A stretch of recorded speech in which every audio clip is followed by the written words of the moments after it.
إنهم فتية آمنوا بربهم وزدناهم هدى. بسم الله الرحمن الرحيم. الحمد لله رب العالمين، وأصلي وأسلم على النبي الكريم نبينا محمد وعلى آله وصحبه أجمعين. أما بعد، then alhamdulillah رب العالمين. We thank Allah أولا وآخرا وظاهرا وباطنا for facilitating for us these kind of occasions and opportunities where we may learn something from the religion of Allah subhanahu wa ta'ala and the sunnah of his messenger sallallahu alayhi wasallam. Things that may help us and benefit us with things that we go through in life. Difficulties we experience, things that we have been perhaps left in the dark with, we have been left in the dark about, we don't have much knowledge of, and thereafter some kind of opportunity Allah Azza wa Jal facilitates for us, to learn about and give us answers and things of that nature, bi'idhnillah Azza wa Jal. Alhamdulillah, we have our special guest, Faisal Abu Sulaymān from Canada. Jazahullahu khair al-jaza for cooperating and taking part and accepting our invitation to join us in the parents webinar, which we hold to be very important at Afiyah Learning. Monthly webinars for the parents.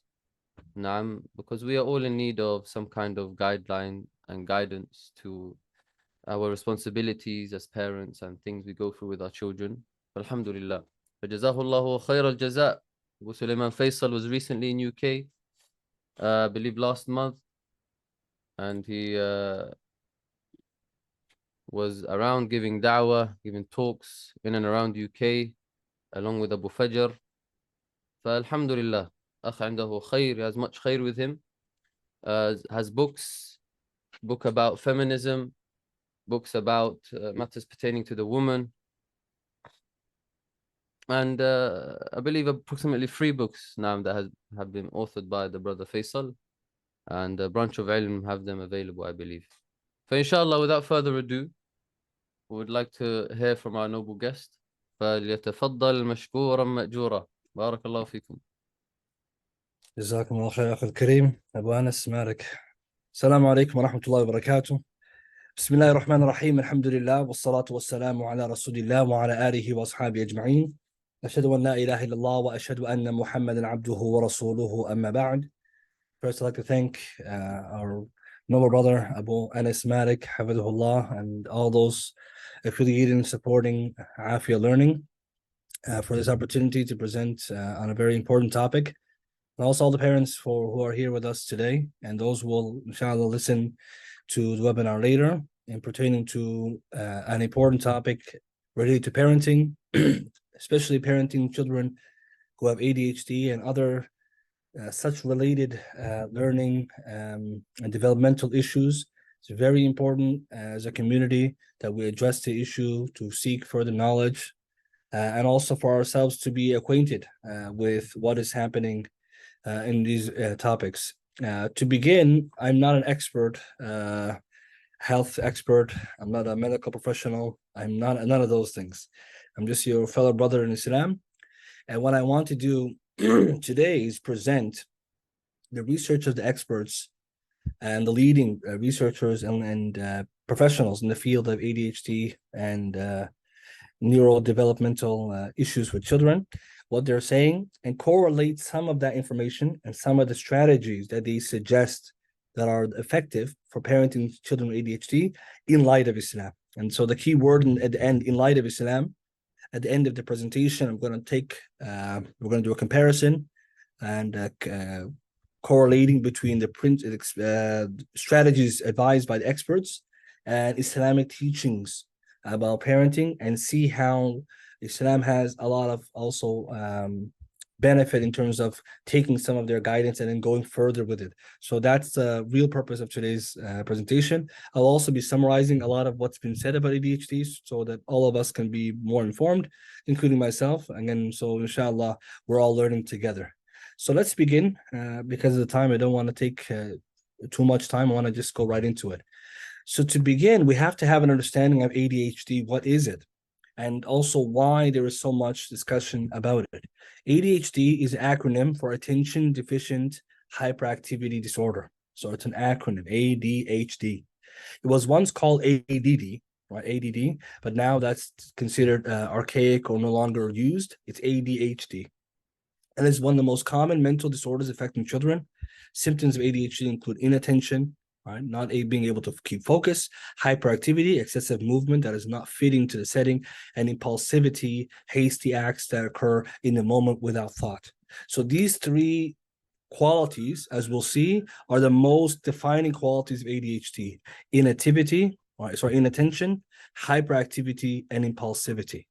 And we'll see later that these three challenges manifest or they come out in different ways. So ADHD is considered a neurodevelopmental issue. And what that means, it has to do with the brain. It has to do with the brain. And it is probably the most researched, the most common now developmental issue for children. All right. So now in terms of research, it's highly researched. Like there's enough material, books, research. It's not something which is still unknown. It's very well documented and how it works. Here, I quote Dr. Russell Barkley, Barkley. He was one of the world's leading experts in America about ADHD. And he has a lot of good work. We're going to see some of his material. It's very practical. He's actually quite helpful. And again, he's an expert. He writes ADHD is not a disorder of attention. It is essentially a disorder of self-regulation.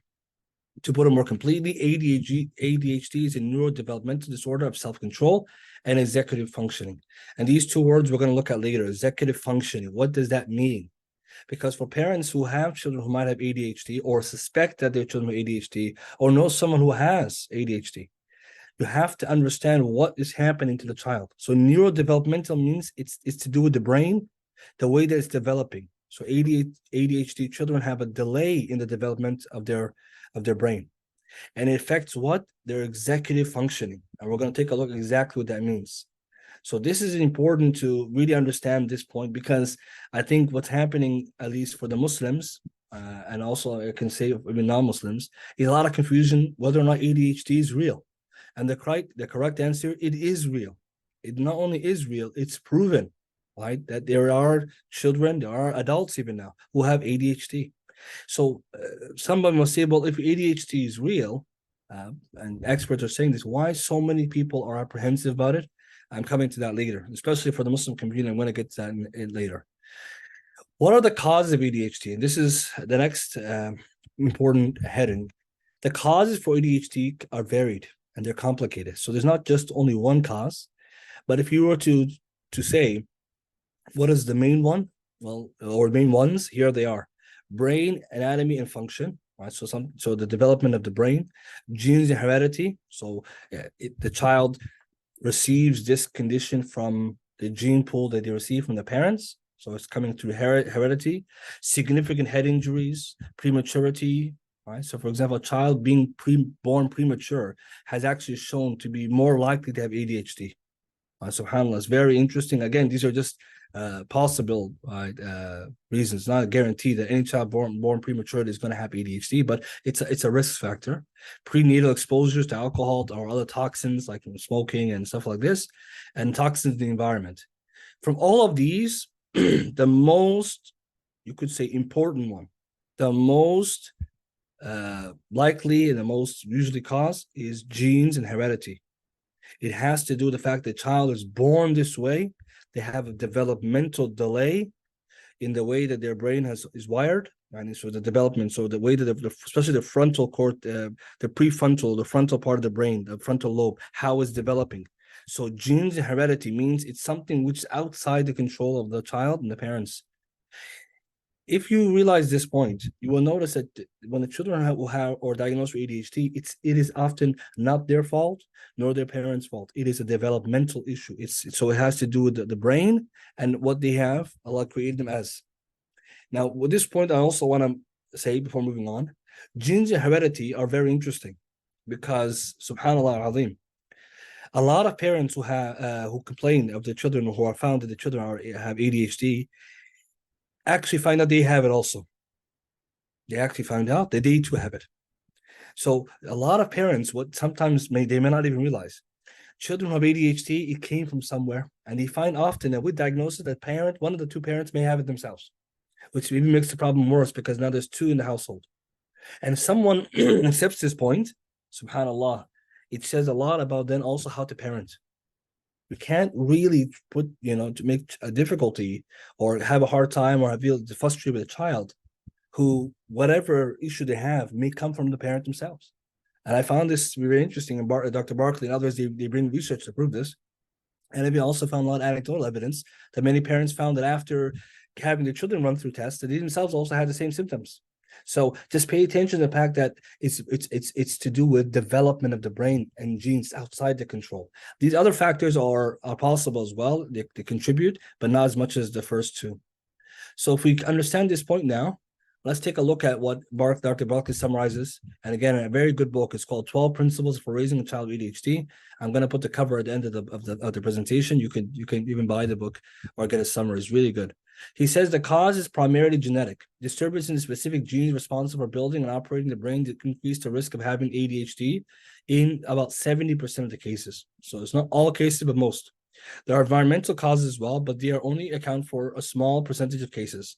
These include consumption of too much alcohol by the pregnant mother, consumption of lead, usually through lead paint by young children, head trauma, other brain injuries, etc. So the point I want to highlight is if it's primarily genetic, we have to understand that Allah subhanahu wa ta'ala created the child this way.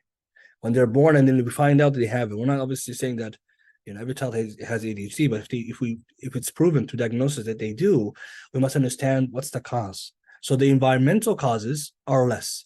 Now, research has proven that environmental causes that people usually thought lead to ADHD are no longer considered actual contributors. Example, too much sugar is not a contributor to ADHD. Like in terms of like, these are the real causes, they're not, right? There's no strong evidence for that. People also have mentioned things like additives, right, in food. I'm sure many of us heard that, right? There's certain colorings in our children's candy and sweets that create ADHD. That is not true for ADHD. Other things may include things like screen time. Screen time, yes, it does impact the child's development, and it's also not healthy for them at a very young age, too much screen time. But just too much screen time lead to ADHD? No. Right, that is not proven. And so these are all environmental causes, which are not. So sugar, additives in the food, screen time, etc. These are not the main cause. It's genetic. And I don't have time now, but you could even look at brain scans. There's brain scans that show you a child with ADHD versus a child with ADHD, the development and the way their brain is developed, and you can see differences. The frontal cortex, the frontal lobe, the front part of the brain, which helps in the executive functions, that part is underdeveloped. So if parents understand this point first, you're on a step to trying to deal with it, because not understanding it is like, for example, someone may say, okay, I'm gonna cut down screen time, but that won't necessarily change the symptoms, right? Because if it's not coming from the screen time or the diet, of course, having healthy diet is very helpful. But imagine we use all the other means, but we keep forgetting that the biggest thing is genetic. There needs to then be acceptance and understanding, and I'm going to get to that later. That a lot of parents, when they find their children have these symptoms, they feel very angry, upset, sad, thinking that they did something wrong. It's not your fault necessarily. This is how Allah subhanahu wa ta'ala created the child. It's very helpful to come with this perspective. How common is ADHD? This is another one that a lot of people have concerns about. According to the Centers for Disease Control and Prevention, about 11% of U.S. children have ADHD between 2 to 17, and worldwide, 7.2% of children have ADHD. And some may say 7.2% is lower than 11%. That means in America, there's more diagnosis. And I'm not going to deny that point, that there can be an overdiagnosis issue. I'm not going to deny that. There is a lot of good data to prove this. For example, one paper I have here in front of me, it mentions, its title is Adult Attention Deficiency Hyperactivity Disorder Being Overdiagnosed? Another paper in 2022 also has the same concerns. And so there can be evidence that in America specifically, overdiagnosis is happening. But that doesn't deny that there is across the world, there are people who have ADHD, children have ADHD. So there is, proof for that. The difference, though, is in Western cultures, it's very, very much documented. And a lot of Eastern or other cultures or in the countries, it's not so much documented. So it may appear that doesn't exist, but it does, but it's not being discussed. And we're also seeing now that with more data that you can compare country to country. So I definitely do sympathize with the idea that in America there could be a diagnosis issue. And Dr. Leonard Sachs, another well-known American psychiatrist, his name is Leonard Sachs, S-A-X. He has really good books on children and raising them. And he has actually a lot of data from his own personal clinical practice, as well as studies that show that in America, there's a unique problem, even more so than the UK or other countries in Europe, that there is an overdiagnosis issue. And there's reasons as to why that's happening in America uniquely. And we'll get to some of the reasons in a second. But we should take from this heading that it's global. It's a global issue. Okay, so that means that children all across the world, whether we know they're the symptoms or the signs or not, they do have ADHD because it's a genetic issue. So if we connect the cause to mainly genetic, then that would make sense that Allah subhanahu wa ta'ala created children across the world who might have the same genetic developmental delay. But if we say it's environmental, then that would explain why some people think it's only Western and not Eastern. Because in the West, they use screen time. In the West, they have, all these additives, not the East. But now that we're changing that idea to follow the data, and from an Islamic perspective, as Muslims, what's our stance regarding this? A lot of Muslims, I know there are some Muslims who might not be so trusting of science. Science is an enterprise that has with it truth and falsehood, right? It depends on what the study is and who's doing it, etc. But in general, what do Islamic scholars say about scientific studies and scientific research? It's considered a reliable source of knowledge of the things which Allah subhanahu wa ta'ala has given us from the qadr al-kawniyya, right? From the asbab al-qadariyya, right? The universal means of learning something, right? And the universal means of how Allah subhanahu wa ta'ala created the world. So, for example, cause and effect, etc. And it comes by way of a tajriba, which is experimentation.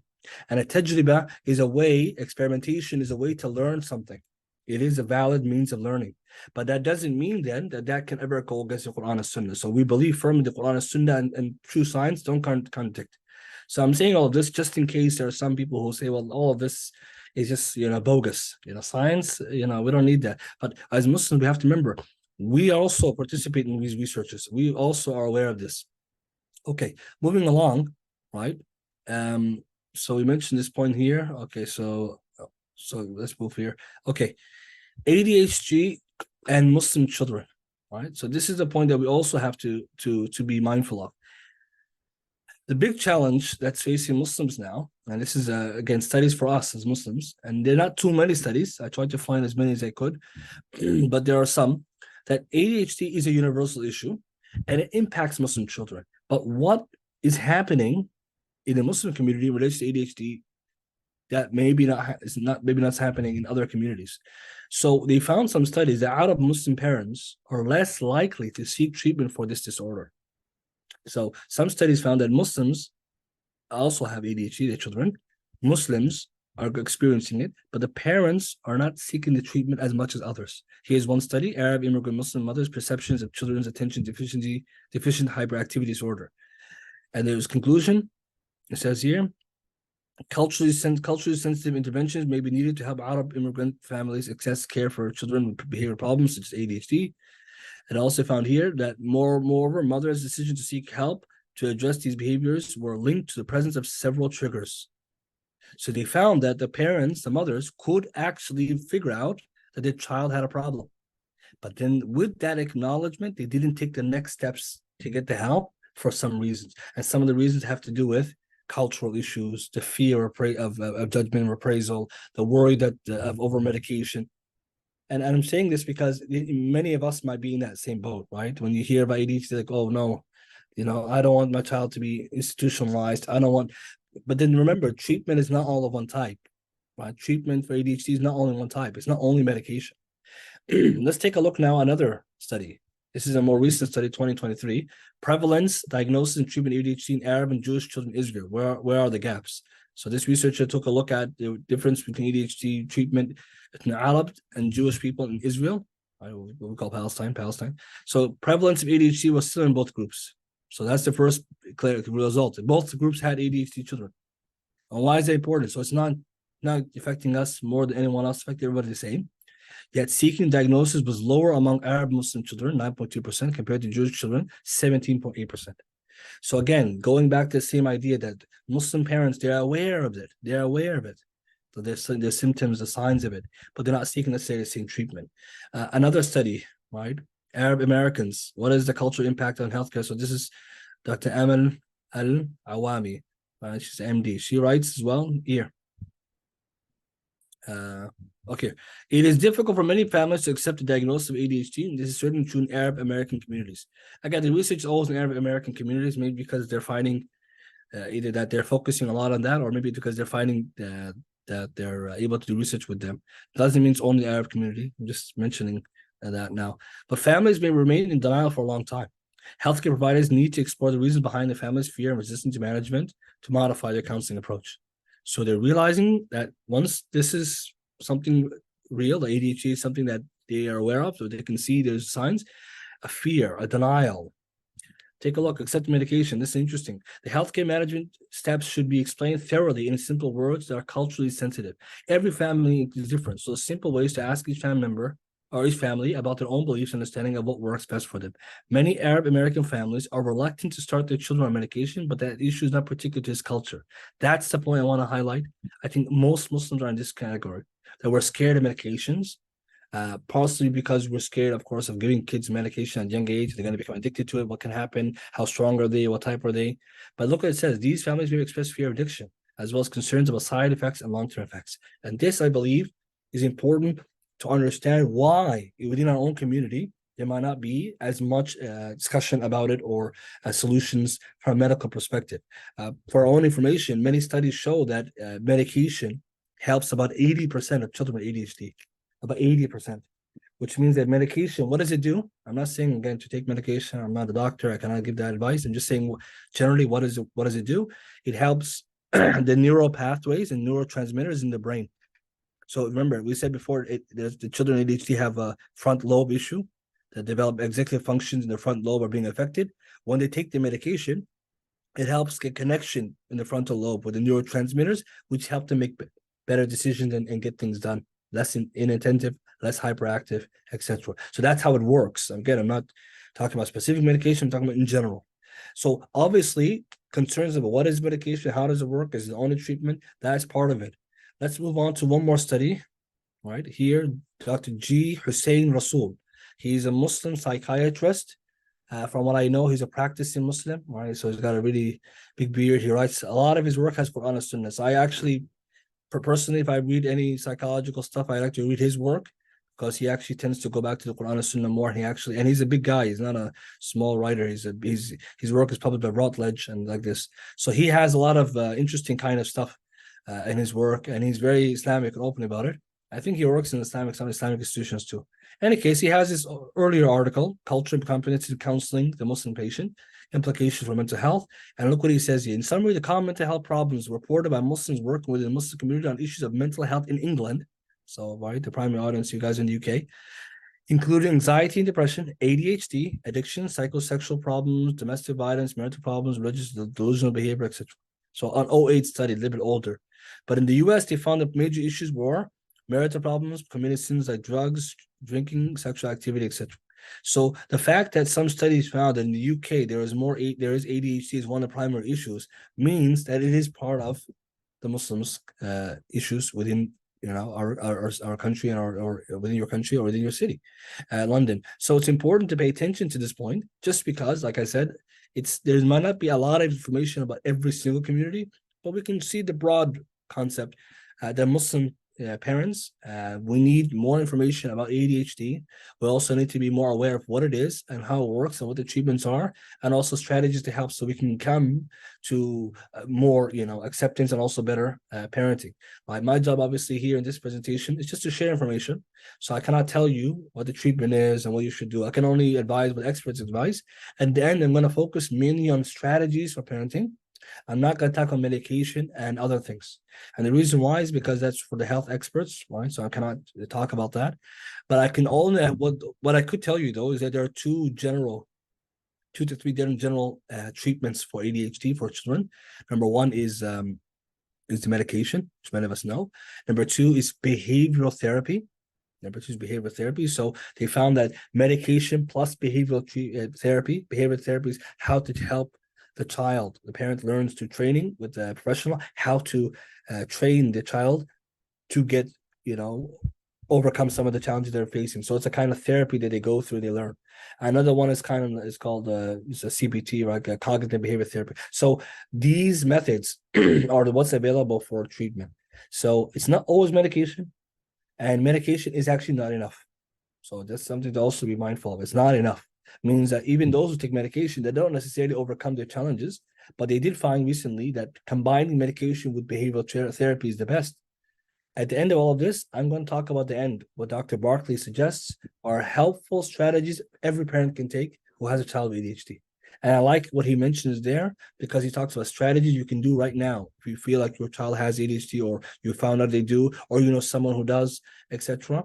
And even teachers too. He has advice for teachers. So many of us who are teachers or who are coaches, or we do this, we could also learn. So I'm going to focus on that. So inshallah, just to make it clear. So I cannot comment on anything about treatment, right? That's for the professionals. How though is ADHD diagnosed? And this is what also will explain why the US has a lot more diagnoses than other countries, perhaps. First thing is that to figure out if a child has anything or anyone has a psychological issue, you go to what's called DSM-5. And DSM-5 is pretty much this handbook here, which is the most important handbook for figuring out the criteria, the symptoms, and the likes for particular mental health illness. Again, it's not the only one, but it's one of the main ones that they use as a therapist and psychiatrist and psychologist. So DSM-5 is often updated, right? So if you ever hear about it, you know what it is now. This is how they diagnose it. So we're going to read now what this says. If you need 5 or more symptoms, right, per category in adults, or 6 or more months, for this for adults. So let's skip this one. Age of onset under 12. And also, okay, so yeah, sorry. So 5 symptoms or more per month in adults, and 6 or more months age onset, it should be 12 or under. Noticeable in 2 categories or more, or 2 or more settings. So what they're trying to say is for adults and for children, there are different in how many symptoms they have to display. So for adults, it's 5. For the children, it's 6 and more. It has to also be for 6 months, and the child has to be under 12 years of age, right? So under 12. Right, so we're talking about like usually school age. So we're talking about it starts from there, even though you could diagnose it before that.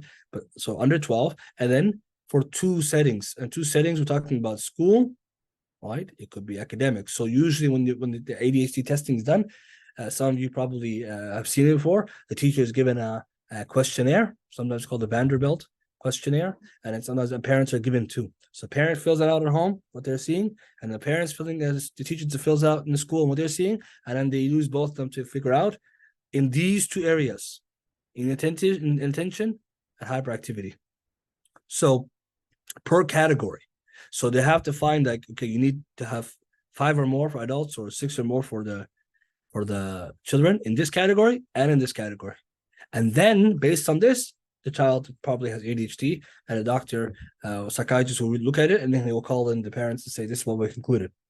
Now, if you take a look at this list, you will notice something. It's very general, right?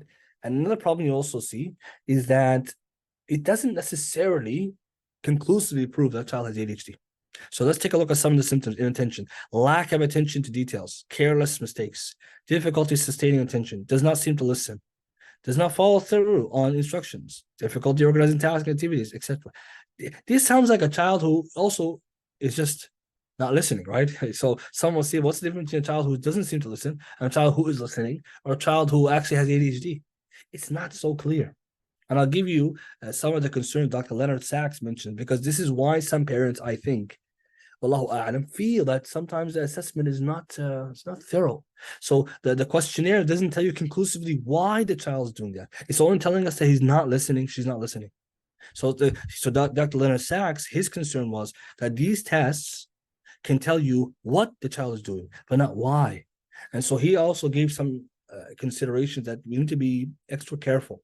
Let's take a look at hyperactivity for a second, impulsivity, fidgetiness, or fidgetiness, with the hands or feet, leaves seat frequently, running about and feeling restless, excessively loud or noisy, always on the go, talks excessively, etc. So these symptoms, they say if we have, again, 6 of them or more, 6 of them more here, 2 different settings, at home and school, child's in need 12, right, so school age under 12, they're having for 6 months, okay, they have ADHD. Now, some of us will say, but isn't it possible the child it's just not listening, they're not parented well, maybe they're just disruptive? That's a concern that is there. There's also another thing, that if a child doesn't meet all the criteria, there is something called undiagnosed or unspecified symptoms. So there is actually a category within the DSM-5 now, it's brand new, not brand new, but it's relatively new, that says that if a child has some symptoms, but not enough, you can still say they have ADHD. A psychiatrist can still conclude that in the unspecified category. And that's what Dr. Leonard Sachs said is where it's concerning. So just to give you the idea, especially in America, more so than other places, imagine a child comes and then after the assessment doesn't meet the full criteria, doesn't have 6 here, doesn't have 6 there, maybe one category, or one setting, not a second setting, something along those lines. But in the heart of the parent or the judgment of the psychiatrist, this person still has ADHD. They can click unspecified and still get that diagnosis.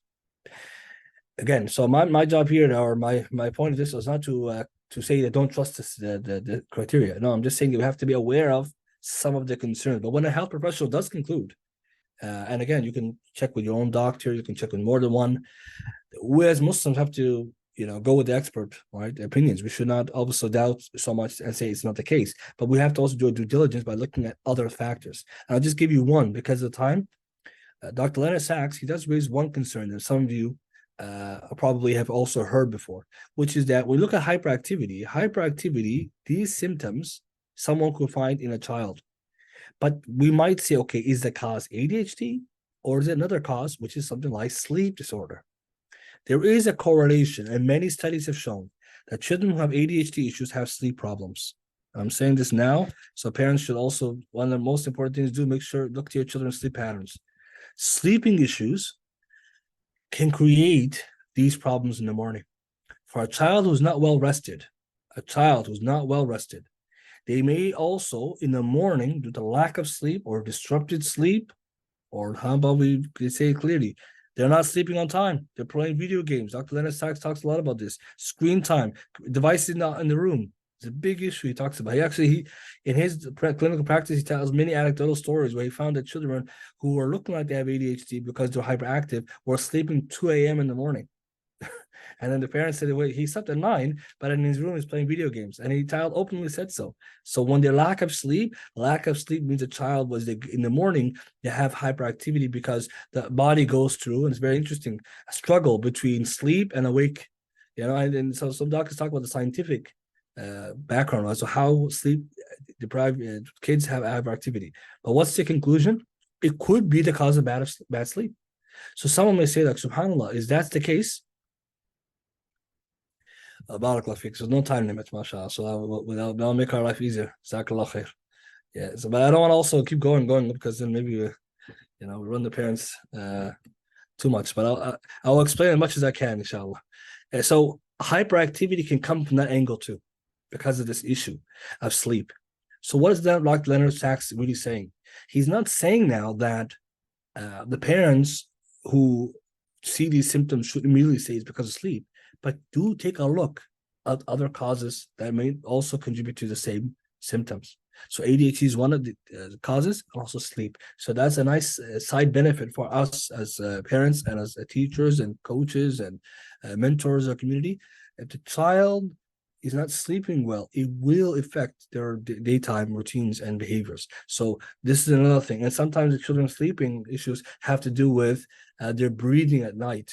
It also has to do with, for example, they found also some children have obstructed breathing, etc., etc. So I'm just saying all of this now so that when you do have concerns about these kinds of criteria, you don't rule everything off the table. It can be easily said that the health professional, the expert, will conclude ADHD, but you may also feel that before making any judgment, we make sure we rule out everything. So do also take a look at sleep.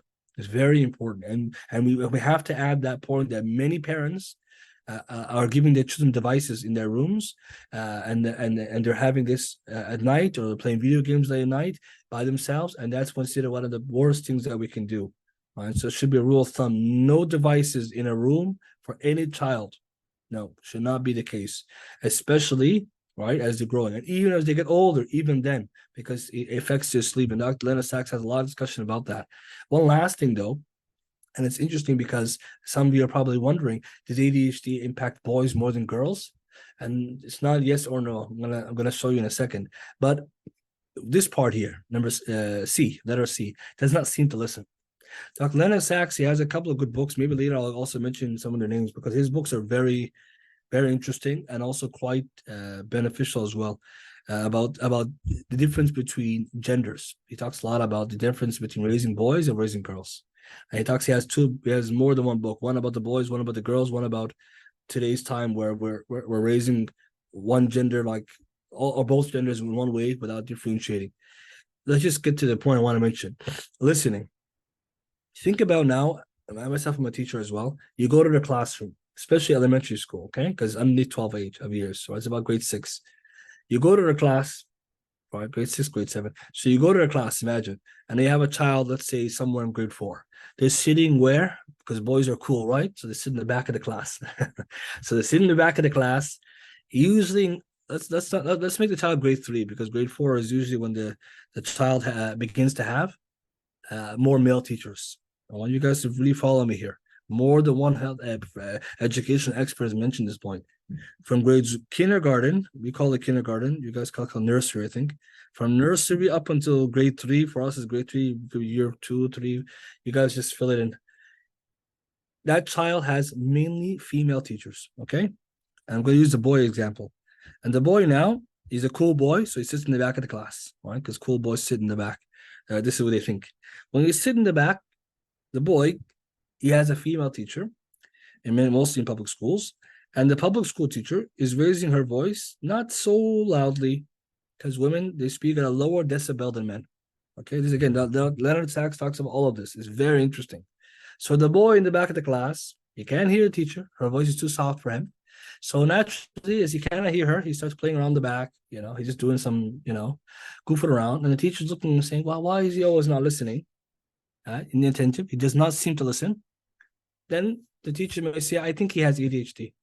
And just for your information, everybody, it's usually teachers and a small group of teachers who tend to be the one who often feel that some children have ADHD more than others. It's a lot of times parent teachers. So this teacher makes a request that we should do the questionnaire and testing and assessment for this child. And she says, yeah, he doesn't seem to listen. Why is he not listening? It's because he's sitting in the back. So Dr. Leonard Sachs talks about a story where he brought one of his students from the back to the front of the class. Then suddenly the boy's listening. So no ADHD, he's just not listening because he can't hear her. And he can't hear her because her voice is not loud enough, because the women don't talk as loud as men. And he's chose to sit in the back because the boy is being boys. In this case, he doesn't really realize that sitting in the back is not good.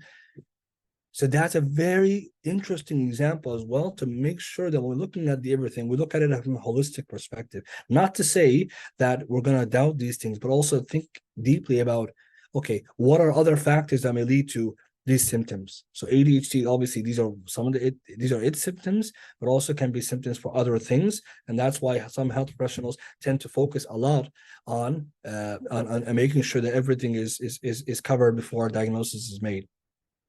Let's talk about types of ADHD, and this is where it comes to difference between boys and girls. ADHD, because it has 3 general types, because it also has 3 major qualities. So inattentiveness, it has hyperactivity and impulsivity, but it can come out in 3 different ways. 3 ways of, you can see, representing itself. One is predominantly inattentive. Another one combined. Another one's predominantly hyperactive. So these 2, have you seen the colors here? Pink, blue. Boys more on this side, girls are more on this side. Majority of ADHD children tend to have both. And I'm saying this now because a lot of research has shown that boys are often more diagnosed with ADHD than women. I'm sorry, girls. And the reason why is not because the girls don't have ADHD, it's how it's seen and perceived and it's manifesting or representing itself. So for the boys, impatience interrupts others, always on the go. So like the idea like the child has a motor, right? A motor, an engine that never runs, never it gets tired, it's always moving, jumping up and down, in a hyperactive. So most of us in class, outside the class, in the masjid, anywhere, you can clearly see a child who's hyperactive. So then this one gets the attention. And it's called the squeaky wheel effect. All right, in English, we say the squeaky wheel gets the grease. All right, so the squeaky wheel gets the grease means that the child who's just jumping up and down and still active, hyperactive, boom, he's gonna get the diagnosis more. That's why boys tend to have more. And now, how about girls? Right, the girls also have ADHD, but they have the inattentive type typically. Not always, because again, most children are here. They have both. But girls tend to have more this than that. So lack of focus, disorganization, distractibility, trouble following direction, forgetfulness.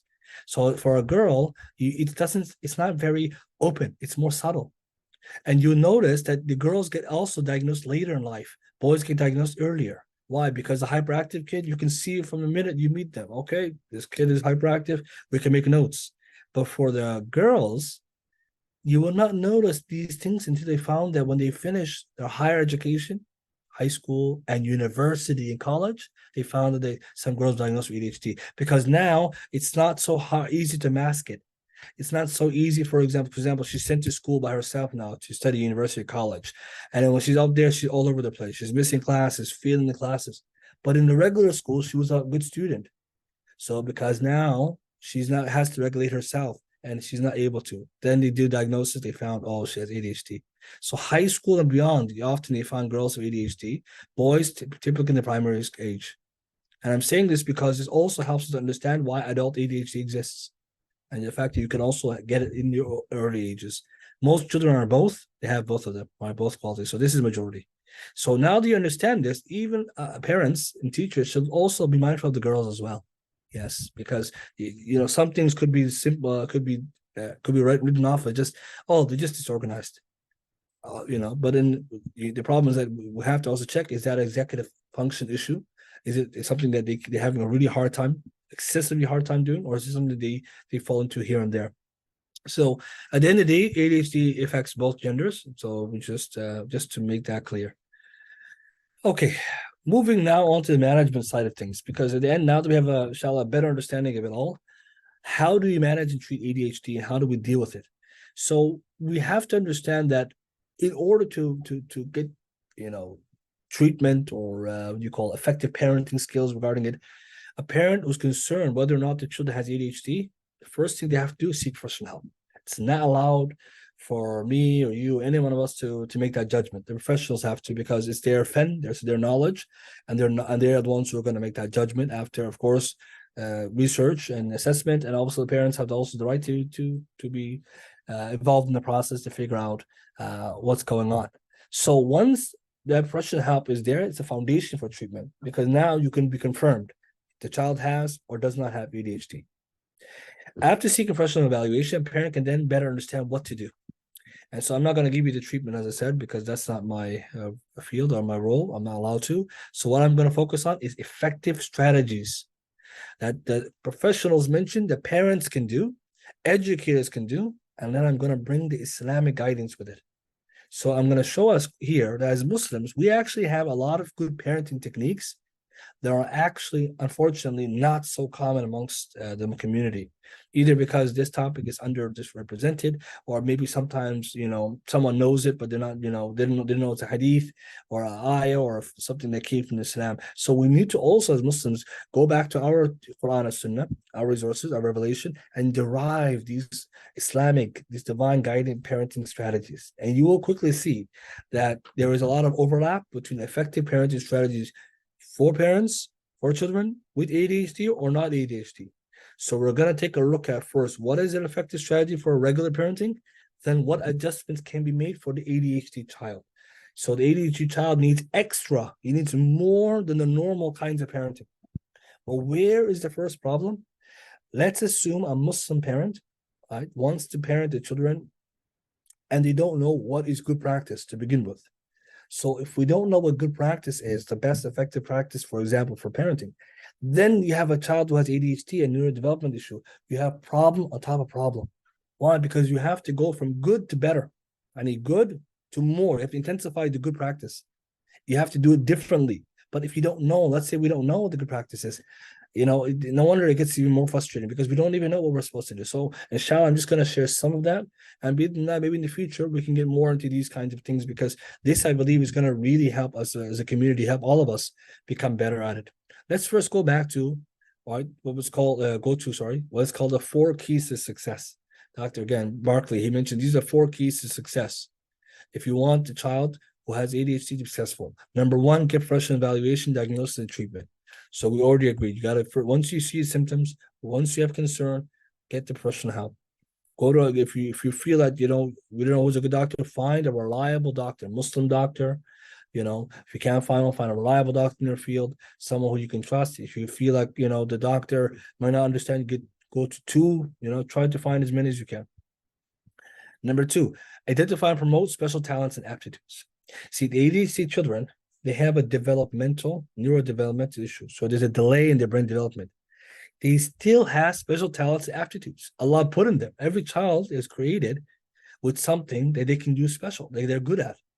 Yes, ADHD children too. So while we may look at some qualities and say, oh, subhanAllah, he's not like the other kids. He doesn't do this, doesn't do that, doesn't do this. We keep forgetting there's some things Allah gave the ADHD kid no other kid can do. I'll give you one story. 2 people, some of you probably already know. What's his name? The owner of Virgin Mobile, and Richard Branson. This guy, many of us probably know him from the UK, right? So Richard Branson, he's a billionaire. He has ADHD, and someone will say, subhanAllah, how is it possible? Richard Branson, this one of the biggest British businessmen and the businessman in the world, is successful with a company that controls over 400 companies himself, and he has ADHD from a young age. So his development and his school and everything was different, but the talents that he has, the creativity, the problem solving, because again, he comes up with so many interesting things. It didn't prevent him becoming a billionaire, despite the fact that he had it. That shows us that even as parents, we need to find those. And that's what Dr. Mark is saying. Every child, even an ADHD child, has a special quality. Exploit it, find it, teach it, promote it. And that will also help the child also become better at managing other things. One more example, the famous swimmer, Michael Phelps. And you can read his story. Michael Phelps, American swimmer, one of the greatest swimmers in the history, I guess, the Olympics, 28 gold medals, 28. This man, when he was younger, he had ADHD. And his mom was a teacher, I think even a vice principal. And so her story was, as soon as she found out he had this issue, she came up with a big plan as how to help him around this. And what she found was, because he had a lot of hyperactivity, swimming helped calm him down. Swimming helped burn a lot of his energy. It helped him calm down. It helped him to focus. So what did he do? He swam every day, all the time. He goes to the coach. He has a special coach to help him swimming since a young age. Later on, when he gets older, she sent him the best swimming coach in the country. SubhanAllah, she really understood that if he doesn't swim, swimming is like his way out. So she sent him to that coach. He used to live in the area with the coach. He used to train. He used to do coaching with other kids. And then he gets so good at swimming because that's his thing. This is where the hyperactivity meets swimming, as well as other things that he's good at. He becomes the greatest swimmer in America, greatest swimmer like in the Olympics. And he's only right. He's still alive, right? He's a good example, modern examples, right? So you have to find that in the child, special talents, aptitudes, and we believe as Muslims, Allah Subhanahu wa Taala created every child with something that they're good at.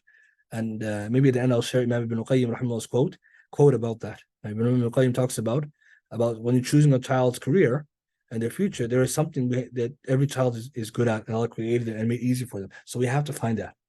4th, find community resources, develop them further. Right, so resources, even now, this is a kind of webinar we're doing together, trying to share material, benefit one another. And lastly, believe in, accept, and support your child ADHD. You have to accept it. It's the qadr of Allah. Right? You have to remember that comes from our aqidna, the qadr of Allah. Allah subhanahu wa ta'ala decreed children in different types. It is a disability. You have to have that mindset. It's a mental disability. It is a disability, accept it. And I'm going to talk about that later, this acceptance part, which I feel that some Muslims are struggling with. Now that we get this, let's talk about executive functions. What is troubling an ADHD kid? This diagram shows exactly what is the problem. If the child with ADHD has a frontal lobe issue, which is the front of the brain, that's the part of the brain that does the executive functions. Executive function is a fancy word for the capacity to do, execute, perform the things that the child wants to do. An ADHD child doesn't have a knowledge problem. They have an executive function problem. They can't do what they know they're supposed to do. You see the difference? It's not like they don't know. So sometimes what happens, like us as parents or as teachers, we'll look at the kid and we may say, look, this is how you do it. We're telling them as if they don't know how to do it. They know how to do it. Dr. Barkley said it more than once, they're not stupid. They don't know that they have a hard time doing it because executive functions are impaired. So executive function number one, activation, organizing, prioritizing, activating to work. So they can't organize. They're very disorganized. They don't prioritize what's important versus what's less important. That's activation. So you'll notice that children who are ADHD are very disorganized. It's not their fault. They know they should be organized, but they cannot do it easily. They need extra help getting to that. Focusing, sustaining, and shifting attention. This is the focus one. This is the one we noticed. ADHD kids seem not to be listening. They seem not to be able to focus on things that they need to do. They tend to focus on things that they would like to do. There's two types of focus. Right? Focus not on one. There's the focus that comes automatically and the one that's directed. The automatic one is one that you do things when you like. So ADHD children, for example, if they're playing a game which is super stimulating, they love to do it. They're never going to stop doing it. They're just going to play that game all day and night, literally all day and night. And you're thinking, like, can't they just get to their homework?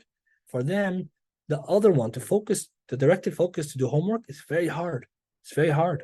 So what they need to do, they need to have strategies and help to get them to focus on things that they don't like, things that you don't want to do.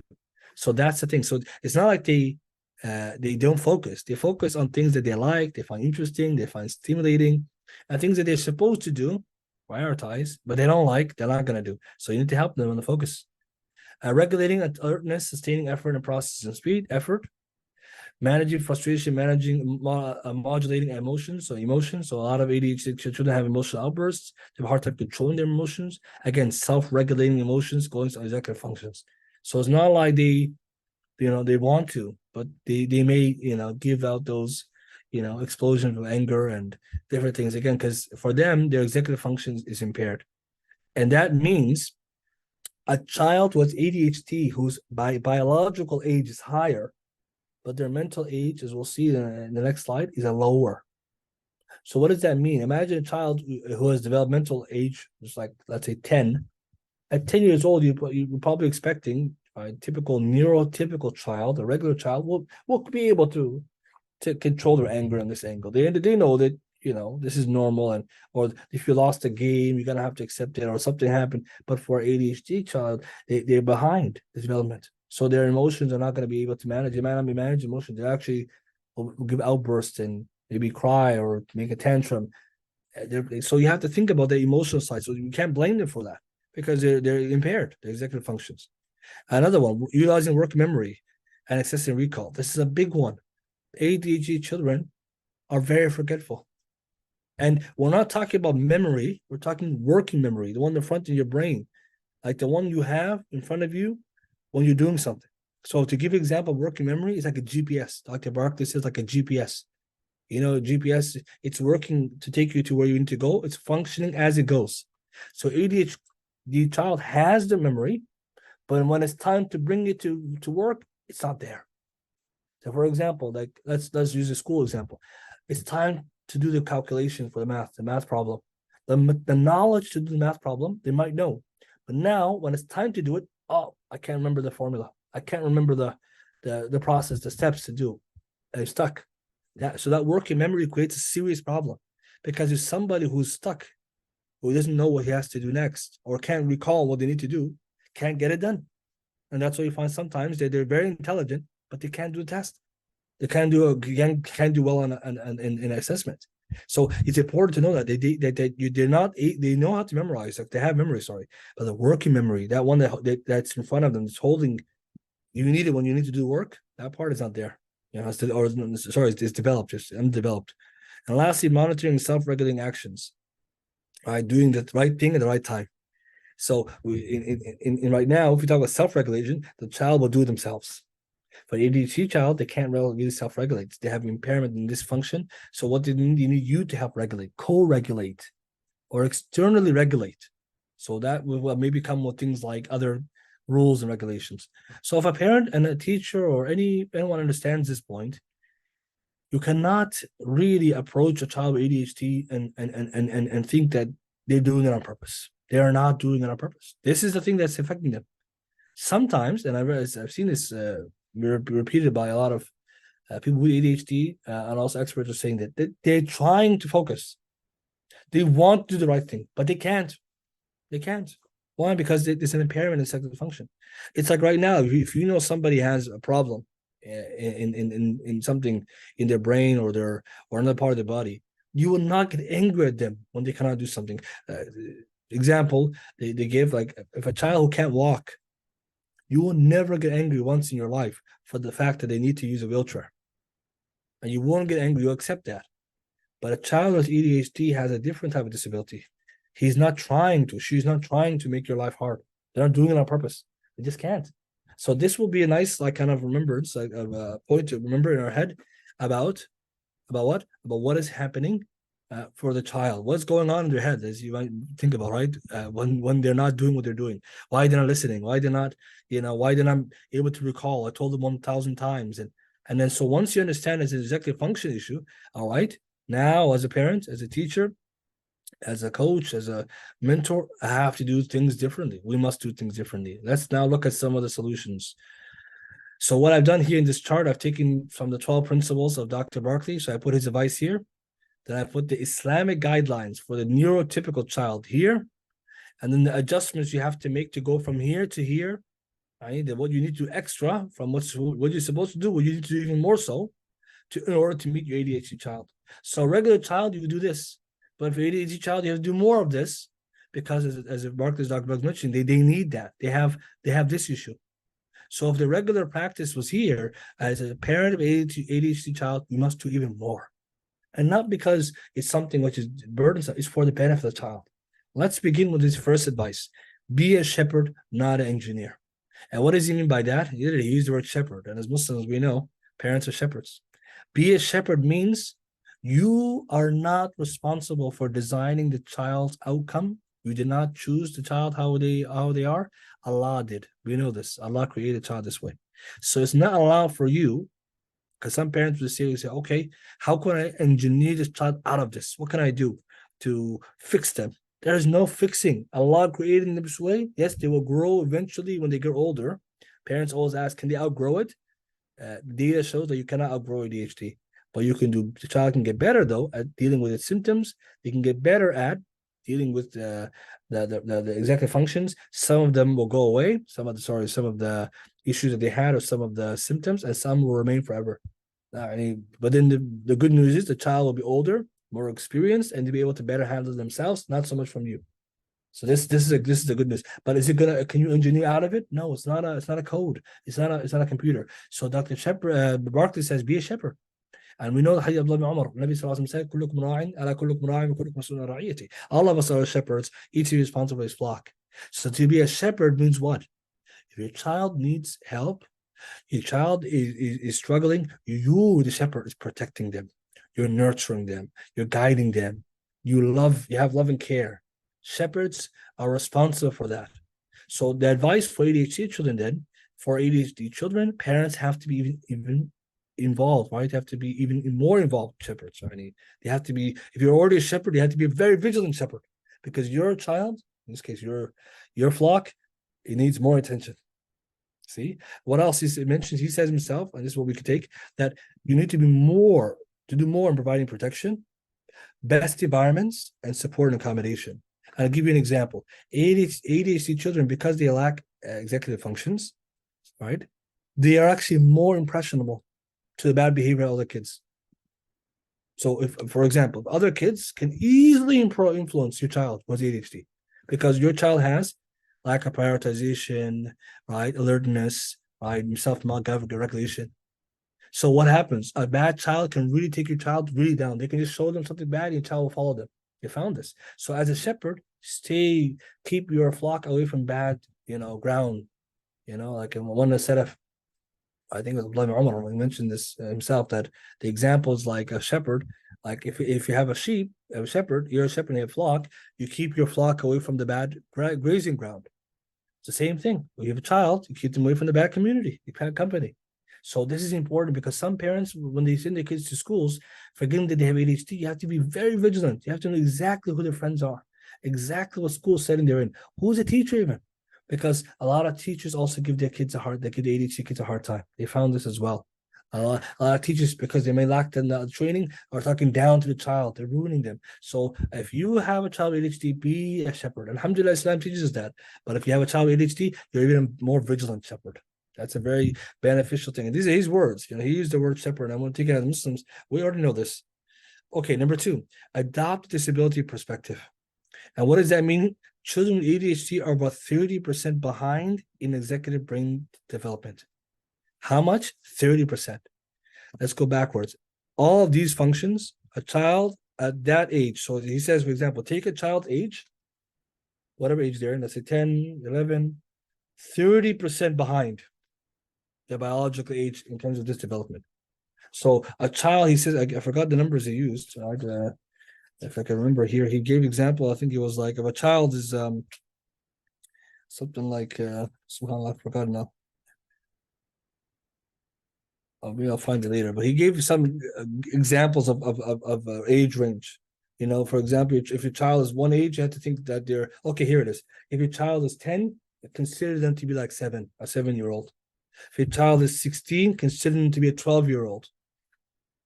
Okay, I want you to think about that for a second. So someone will say, subhanAllah, even though that it's not exactly 30%, but still, right? So this is what he was saying. And why is that important? They have a disability. It's not their fault. So disability mindset is, if a child is in a wheelchair, would you ever yell at them one day? You would never do that. But if your child has ADHD, you can't yell at them. You can't hit them. It's not their fault. And here's now the ayah, the scholars they use to show that you're not allowed to blame anyone who has a physical or mental illness. Allah says, وَلَا عَلَى الْمَرِيضِ حَرَجْ. There is no blame on the marid, the sick. There is no blame or guilt on the ill. Surah Fatiha 17. So some of the scholars, the Shaykh Al-Bani use ayah in general to encompass even the mentally ill. وَلَا عَلَى الْمَرِيضِ حَرَجْ. If a child is someone's marid, there's no blame, Allah says, for them. They can't go to the battlefield. If someone is marid, sick, you're never going to tell them, why are you sick? Why are you not healthy? Especially if you know it's not their fault. They didn't do anything good. But then what happens with ADHD, some parents are just so angry because they want their neurotypical child, and maybe the other sibling who's a normal child. Normal child means neurotypical. Their brain development is normal. You're upset that my one sibling is doing good. Why is this guy is not doing good? And so parents, out of frustration, because they're human beings too, they may yell and dump bad feelings on child. It's, imagine child's innocent. They were yelling at them, shouting, and we're all guilty of it. Everybody's guilty of this. That sometimes the children who have the most help, sometimes we fall short. We do bad things to them. So here's a beautiful point that as Muslims we need to also come with. Rasulullah never ever treated people who had issues or problems, difficulties badly. I know the hadith Sahih Muslim, the woman who came to him and she had a mental illness, Sahih Muslim, and Nabi Sallallahu Alaihi Wasallam held her hand. She came to him and said, Rasulullah, I need your help. And feeling something. So she came to him and she came near him, told him this, I need your help. Prophet said, pick any place, any street in Medina, I'll come and I'll meet you there and I can help you whatever you need. This is Rasulullah. Look how compassionate he is. He knows she has a mental illness. We need to come with that perspective. So for parents with ADHD children, they need to be more accepting that your child is not neurotypical. They're not the normal brain development child. They're different. Not in a bad way. Allah created them this way. You have to have that disability, the feeling that their disabilities and their executive functions. Do not criticize them. So some of the things that we may do by accident, and I'll talk about later, we have to seek forgiveness. We all have to. Just if you get angry with your child or you just overstepping it, just forgive them, forgive yourself, forgive them, say sorry, and just realize that they're not doing it on purpose. Thirdly, working memory is not working. Like I said, we said working memory here, number 5, it's not working. So Dr. Bartlett says they have a disordered performance, doing what they know rather than one of knowledge, knowing what to do. SubhanAllah, it's very important. So ADHD child knows what they're supposed to do. They just can't do it. So sometimes, like I said, we talk to them like, what's the matter with you? Why do you keep coming late? Why keep losing your stuff, for example? Why ADHD children lose all their stuff all the time? Even myself in school, I see a lot of children, they leave stuff behind. That's a normal child. But ADHD child loses a lot of things all the time. Their working memory is not there. Right? So instead of telling them, don't you know how to keep your stuff? Just remember, he or she did not want to lose that thing. He just couldn't help it. So time in the salaf, how do they deal with this? This is actually quite interesting. Time in the salaf, and this is the typical advice, children and adults will use something called a ratima. A ratima is like literally a knot, a reminder string. If you go to the books of fiqh, you'll find this mawdu' and this discussion of what's called a ratima. A ratima is just like a string you tie on your finger. I'm sure many of you have seen it before. You put a knot on your finger. Hassan al-Basri did not see anything harm for a man to put a string on his finger to remember something. والسنة في ابن شيبة, it's also موسوعة فقهية كويتية, آداب شرعية مفلح, حاشية المعابدين. Scholar, they talk about, is that haram to do that? Because is it from tamaim? They say it's not a tamima. It's not tamaim. It's not an amulet. You tie a string, so you remember you have to do something. And why I mentioned this, because when you have someone who's forgetful, you can't just use lecturing. You have to use a practical method. So what do we do today in 21st century? I put an alarm on my phone to tell me to make sure I pay my bills. I put an alarm on my phone to remind me to salah. That's totally fine. So for ADHD children, this is Dr. Barkley's advice, a lot of work must go into developing their working memory. They don't have it. So what do you have to do? Picture sequences. So on the wall in their room, you have steps how to put on your clothes. Yes.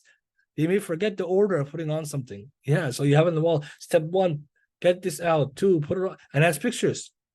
Some of us probably wondering, subhanAllah. It's like, yes, you have to. It helps them. So when they're getting up in the morning, they know what to do because they forgot the working steps. So no wonder ADHD children often come late to school, or the parents are late because they're struggling to figure out all the stuff they're supposed to do. So how the masakin, right? We think about it. Imagine someone look up, he doesn't know what to do. Even ourselves, you feel in your heart sometimes, I feel sad. And that's very challenging. So what do you do as a parent? You break down the rules into steps. You print it out, you put it on the wall, you put prompts. So he says, Dr. Barkley, low tech is better than high tech. So you don't want to have necessarily have phone ringing, and that could help, but you just make it easy.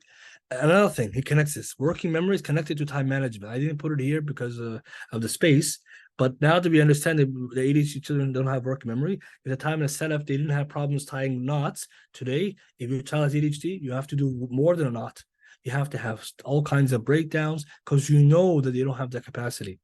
Here's something interesting he also mentions, and that the ADHD children also don't have sense of time. They're time blind. They don't know what 30 minutes means, what hour means. There's no late. They're never late because everything has to be done now. So ADHD child, if he wants to play, he's going to play now. Wants to eat, it's going to be now. Now for them means anytime. So here's one interesting thing. How do you teach an ADHD child that how long something takes? So when they're getting ready for school, they're taking their time because there's no time for them. So he says, Dr. Barkley actually suggests there's a special clock you can buy from Amazon. It's a really big one. It has color. It's like a big clock. So it just moves. And then it starts all red. And as time goes, the red disappears.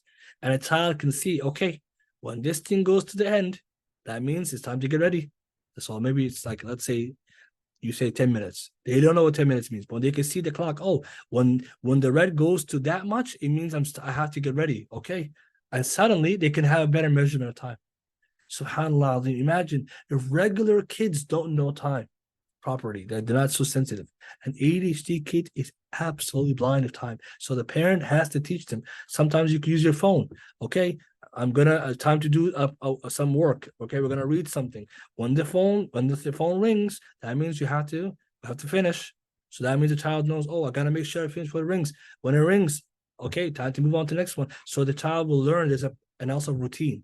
Routine is very beneficial for ADHD children. When they have a routine, it becomes so predictable. What time to sleep, what time to, and that's why it's so important for parents to understand that they need to go up and beyond. Why are they doing all of this? For the parent, what's the motivation? To fulfill their amana amam Allah subhanahu wa ta'ala. If Allah gave you a child who has ADHD and you did your best, ما على المحسنين من سبيل. There's no blame on the good doers. You did your best. And remember the ayah, قُوْ أَنفُسَكُمْ وَأَهْلِيكُمْ نَارًا. Save yourself and family down fire. And try your best to always remember that whatever you do for your child, you get hasanat. You're doing your best. Allah yuhibbul muhsinin. But sometimes what happens is that this extra stuff can also drain a parent. And that leads to the next one. Use positives before negatives. Some of our parents, all of us too, including teachers, we get so angry at our children and we get angry at our youngsters. Why? Because they do things that bother us or get us upset. Positive before negative. So Dr. Barkley and all experts say you need a nice reward plan, a very good reward plan for ADHD children. And the reward must be a very good one. It has to be something exciting. It must be, immediate. It must be varied. You can't just give the same reward. So a candy, even though the candies, you got to use them wisely, but a candy which would have worked for one child or any child, you're going to use it, but you're going to have to use it differently because you can't keep giving one candy. It's not going to work. It's not enough.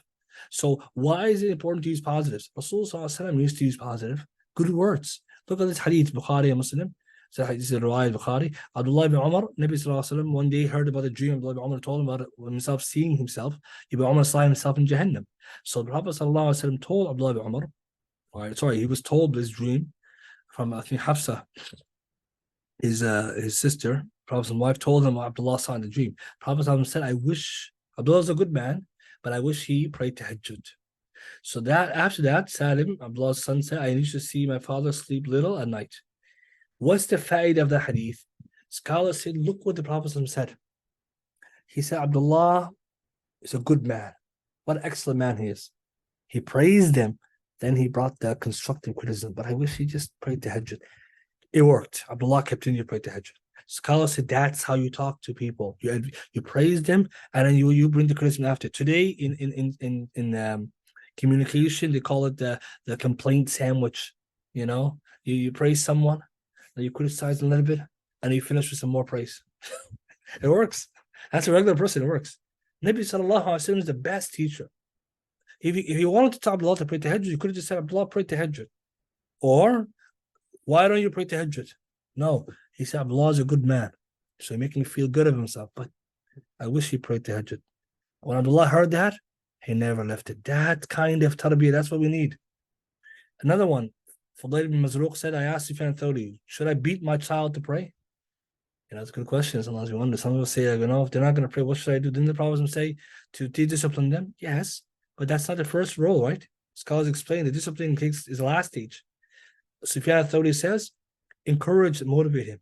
If you have a shaver report kitab iyad, the chain is hasan.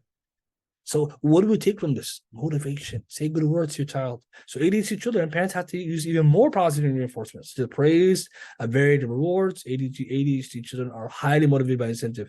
And these rewards need to be varied.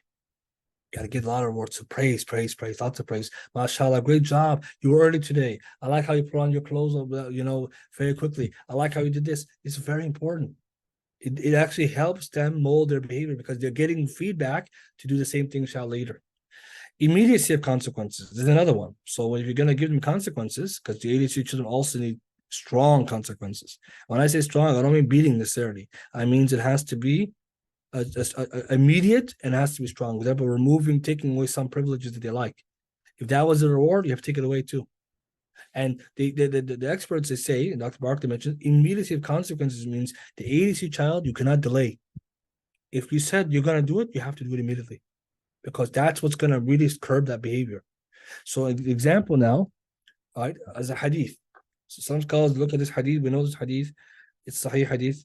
Prophet sallallahu alaihi wasallam, he says, alayhi salatu wasalam, give the worker his wages before his sweat dries.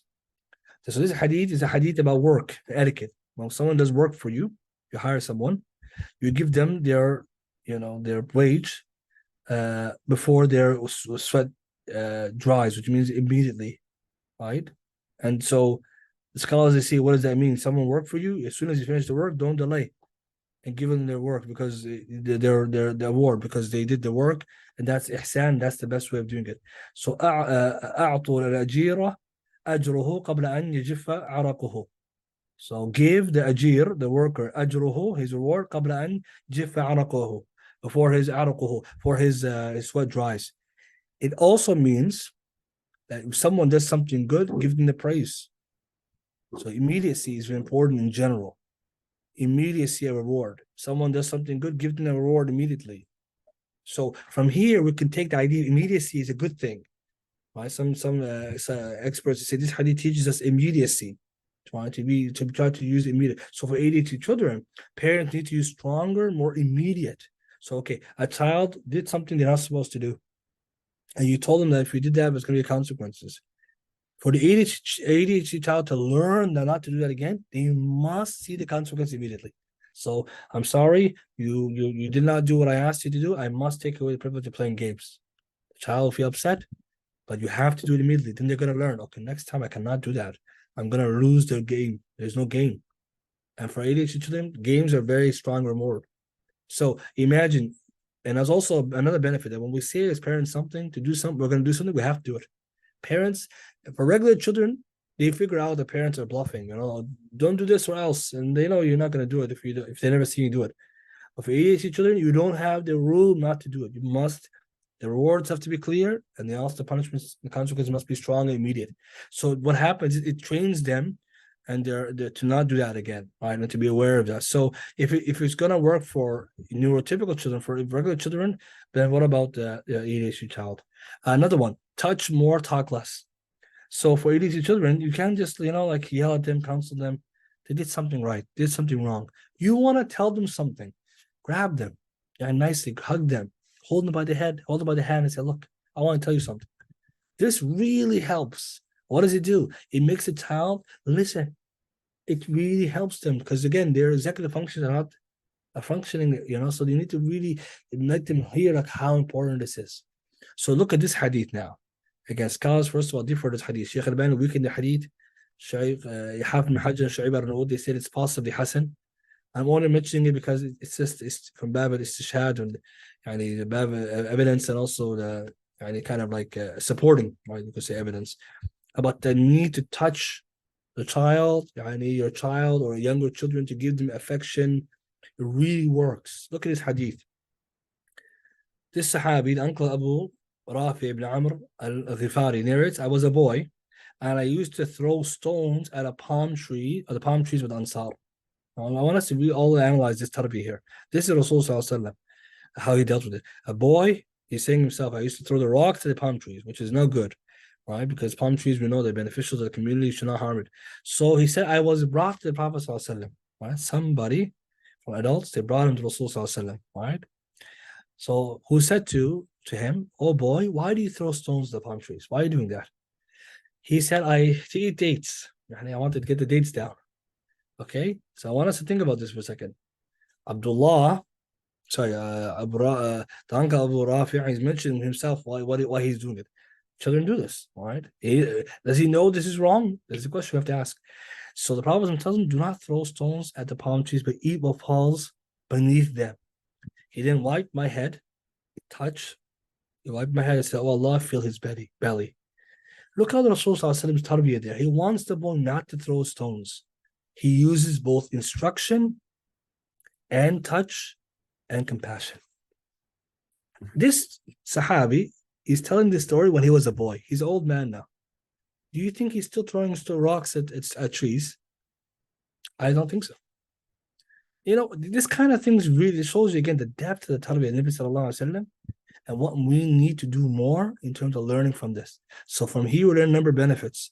If this was a neurotypical boy, a regular boy is doing this, you have more than one option to discipline them. Option one, you beat them. That doesn't work, right? Because you didn't teach anything. You hit them, you yell at them. There's no lesson learned. All they learn is that I got beaten, for doing something. I don't know why it's wrong. Because his rationale is not necessarily wrong. He's trying to eat. Prophet showed him first about how to eat dates, get it from it when it falls. And number two, what did he teach him? He taught him by wiping his head and making dua for him, showing that he cares, and that inshallah that not to do that again. This is absolutely beautiful tarbiyah. This is what Islam teaches. For ADHD child, then a parent has to do even more of that often. So Dr. Barkley says, for example, if you want to tell your child to keep quiet, about something very important, you call them, come here. You hug them, you hold them, and you tell them very nicely what you want them to know. You don't shout from up the stairs. Can you clean your room? It's not gonna work. It's not, And you're talking to somebody who the language of do the room is assuming that they have the capacity to do it. It's not correct. And the last one I want to finish with, inshallah, and then I'll share some resources. Dr. Barkley finishes, again, he didn't, these are not all 12, he has more, but I just took the ones that, I wanted to really highlight. He says, don't personalize the child's problems and practice forgiveness. And what does that mean? That means that when it comes to a child, they make mistakes. They're going to have issues. Forgive them. Pardon them. Do not hold them to account. They're not doing it on purpose. A lot of times, parents of ADHD children, they get burnt out themselves. It's a very difficult challenge. It's a test from Allah. They have a lot more they have to do than regular children, neurotypical children. So parents are human beings. They're yelling, they're shouting, they get frustrated. Imagine you have more than one child and one of them is ADHD. It's very challenging. You have to ask Allah for sabr. But look at Nabi Sallallahu Alaihi Wasallam, how he was with children in general. It's because the Dr. Barkley says, just sit back and enjoy. Enjoy the fact you have a child. It's a ni'mah. We know Allah subhanahu wa ta'ala, what does he say about the children? Allah gave us their gifts, right, from Allah, right? A child's a gift. Someone will say, all children gifts, all children are gifts, right? Because again, if you start going that direction, Allah says in the Quran, لِلَّهِ مُلْكُ السَّمَاوَاتِ وَالْأَرْضِ. To Allah belongs the heavens and earth. يَخْلُقُ مَا يَشَاءُ. He creates whatever he wants.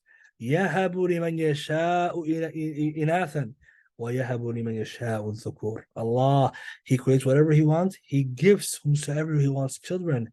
Daughters, and he gives whoever he wants boys. Or he gives whoever he wants both male and female, twins, or they have both genders. It's a gift. The ulama said that children are a gift. If your child ADHD is a gift, yes. Don't make the gift something you're upset with. Allah gave you this child. Allah knows you can handle it. And I want to bring now a beautiful hadith about the children in general.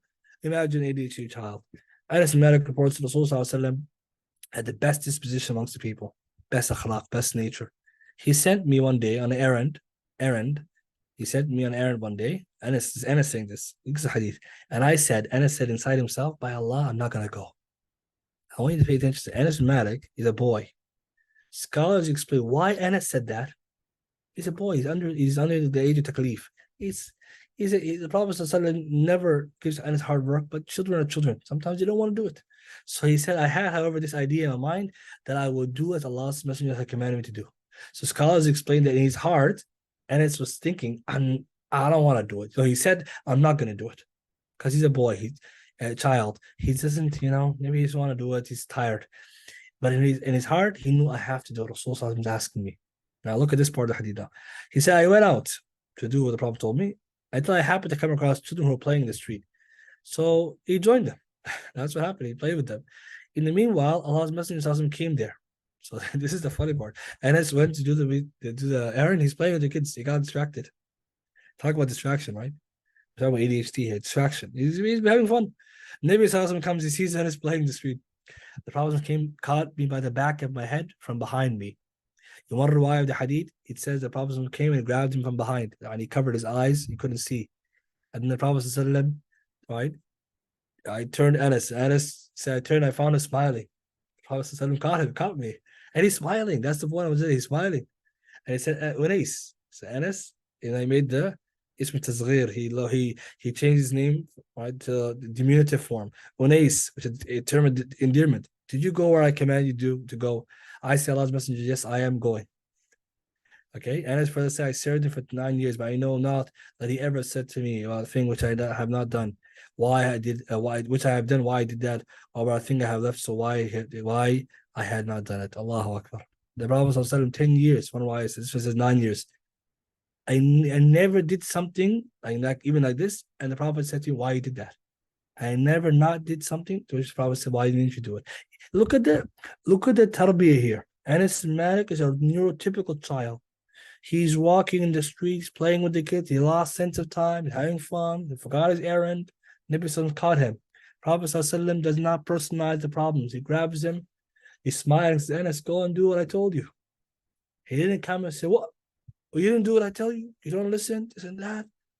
So from this, we learn many benefits. But one of them, for the ADHD child now. If for ADHD child, if this is a neurotypical child, how are you supposed to behave? Forgive, forget, let it go. Dr. Barger talks about sometimes you gotta pick your battles. Who cares? If something a child didn't do, and it's not even important to begin with, forget it. What are you getting into all this, argument? If a child did do something, if it's not a big deal. If it's a big deal, it's different. If it's not a big deal, okay, whatever. But for ADHD children, parents need to have even more forgiveness, overlooking humor, kindness. Parents need to remember that children with ADHD are innocent. Their behavior is beyond their control. Learn to be patient with child and enjoy the journey. And it's Nabi Sallallahu smiling. Why is he smiling? Because he has so much akhlaq, so much hilm, so much sabr, patience, forbearance, and love. But sometimes what happens, even with neurotypical children, we might not be doing this. An ADHD child is going to test, that child will test your sabr. So what happens? Sometimes, they do something, it's just, you just smile and say, let it go. What can we do? Qadarullah, that's how it is. And remember, all of this, Allah is rewarding the hasanat. The parents are getting hasanat for all of this sabr. They're going to get, this is their path to Jannah. So to conclude this, inshallah, with all of this tips, I want to mention down some resources for us that are very nice websites and book review you can return to, again, for anyone who wants more information about ADHD, and also parents who either have children with ADHD or feel that their child may be displaying symptoms. Remember, get the professional help. But some nice stuff. Understood.org is a really good website. That one has lots of diagrams, information about children, different ages. It gives you really good inside scoop into the brain, the thinking, and any of our teachers, how to cope with ADHD children. Chad.org, another one, the children with ADHD, ADD.org. So these are good websites. Books, Taking Charge of ADHD, the complete authoritative guide for parents by Russell Barkley. Again, I quote him mainly today. That's one of his books. Another book, 1,000 Best Tips for ADHD, Expert Answers and Bright Advice to Help You and Your Child by Suzanne Ashley. And the last one, I'm just quoting mostly from today, 12 Principles of Raising a Child with ADHD. You can buy it online. It's a really good book. You can find summaries. You can find audios. I need a presentation of Dr. Barkley himself explaining it. A lot of information today I took from there. I hope, inshallah, we all benefited from what was presented today. We ask Allah subhanahu wa ta'ala to allow us to benefit from it and to share this kind of information with our community and to grow in knowledge about these topics and to benefit one another. بإذن الله تعالى. And I'll end with this much.